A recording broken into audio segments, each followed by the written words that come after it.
Futures and options on futures trading involve substantial risk and is not a suitable investment for all types of investors. Past results are not necessarily indicative of future results. When I use the word I in this video, it refers to what I teach in my charting course or what I author in my twice daily oral and written updates. Prices shown on charts and quote boards are in real time and take into account all known activity up to this point in time. And if you'd like to read more of this disclaimer, simply hit the pause key on your video player. Good day, all. Ira Epstein of Linn & Associates with your metals market update for this Thursday, the 7th of February, 2019, and we're about 2:30 p.m. Central Standard Time. So today we hear from Larry Kudlow that the U.S. and China is far apart, and it doesn't look as though President Trump is going to meet with President Xi. Okay. Don't believe everything you hear. It's amazing how suddenly we've got Mr. Lighthouser still leaving this weekend. We have Mr. Mnuchin still leaving, our Treasury Secretary, to meet counterparts in China and try to get through these hurdles. So the message is being sent. That's what this is about. The message is you're not making enough headway on intellectual property. They do that, your trade deal's on. Doesn't matter if they buy X amount of beans, X amount of hogs. I don't think that's the game plan right here. I think it's intellectual property that this is all about. There is gamesmanship. Be careful. Don't get caught in that gamesmanship. Energy's down because Libya's army took control of one of the major oil fields back from the militants or the split-away groups, and that means 300,000 barrels coming at you. Gold staying up even with the strong dollar because world economies are slowing down dramatically, and people are looking for a safer area, and they're questioning, has this stock market rally gone too far, too fast? So gold gets a bid. Look at how it came off the lows today. If you took a look, Bank of England today scared as can be as to what's going on with the economy. Read the notes of Mr. Carney. He's saying that the economy there is not prepared for a hard Brexit. I'm not saying he'll get it or not, but that's where you're at. Italy's in a recession. Europe came out with new growth numbers today, dramatically, cutting them by a third. That's pretty big as far as I'm concerned. So you're seeing this all play out. When you go to the gold chart, you're down for the week, $7.50 from the highest close you've had since August. Not such a bad event. When you take a look at the chart, you can see you're in a corrective mode.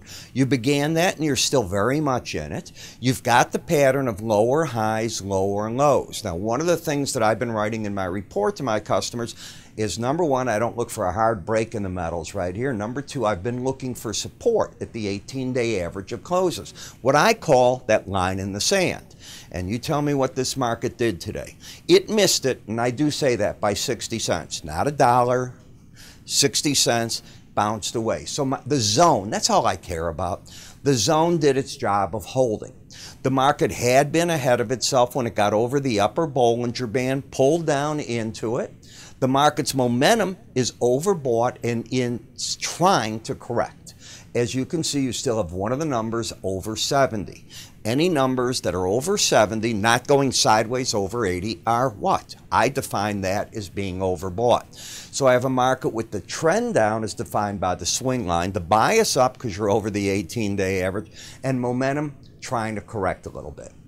When I come over to the GLD ETF, I'm still overbought. I've got the same pattern. This market did not make the same run towards the 18-day average that we saw in the gold market. When we come to GDX, be careful right here.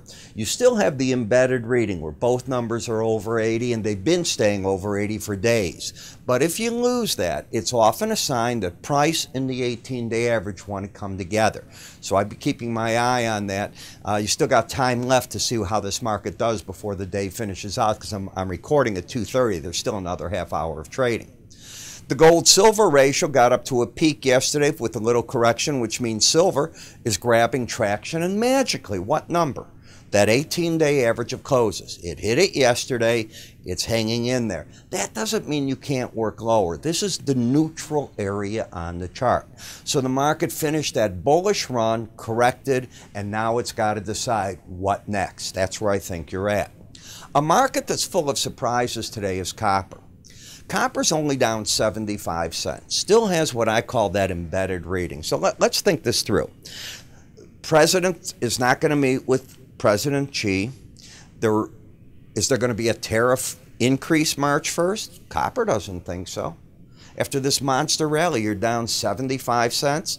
Nah. And copper is one of the world's predictors of trade, if you think about it. There's a lot of bad things going on in trade. You know, one of the things I look at, and I wrote about it today, is freight.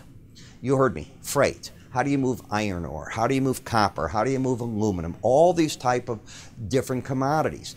Well, a year ago, freight was running on these capsized vessels about $20,000 a day. It's down to about $8,000 right now, and it's very serious. It means things aren't moving. This market's not paying attention to that. You know, I always look for divergence, see what's going on. Support way back at 274.75. Platinum went into its correction yesterday, and if it follows through, we said maybe you can get to the lower Bollinger Band, momentum down, bias down, everything's still giving that the chance. And the strongest market, have I not said this almost every day, is palladium. And it's up $6 today, and it's running against the upper Bollinger Band, but it is getting overbought, and it's approaching the all-time high again. You could get a back off from here, but there's nothing bearish about the chart. We then get to the dollar index, which has now gotten to an extreme. It hit the upper Bollinger Band today. That number was 96.40. Let's call it 96.40 even. Let's just round it down. The high was 45.5, and you're trading at 96.28.5. You're in a resistance area now. You're back to these old highs. This is where the market either makes a decision it's going to run. And by the way, if it runs, it sort of throws a lot of analysts that have been talking starting December right through January. The big play this year is the falling dollar and other currencies going up. Well, as a basket of currency goes, so far, they're not right. And with the world slowing down, I don't know if the dollar loses its kingsmanship at this point in time. Now, I talk about this and much more in my subscriber video. In my subscriber video, folks, I am able to say buy here, sell there. I cover 40 commodities at a time. Each of the sectors I do in the same way. In other words, the same sequence. You can slide along the recording if you want and get to the sectors you like. The idea here is, unlike what I put out on YouTube, on other public websites, this is just for the subscriber, and because of that, I can take the liberty. Buy here, sell there, here's your stop, here's a profit objective. I can use those words where I cannot do this here, I cannot recommend trades here, I can talk general momentum here. I'd like you to take a look at it. The cost for 30 days, $7.95. Come on. And by the way, you get our free mobile app that you can watch it in if you want, which also includes quotes, charts, everything you can imagine. It's a $40 a month value. We throw it in. How do you get this? Either call my staff. You can go to our website, www.iraepstein.com. You can click up here. If you get to the website, go under the word education or research, morning subscriber video. That's simple. I'm Ira Epstein. You have a good day.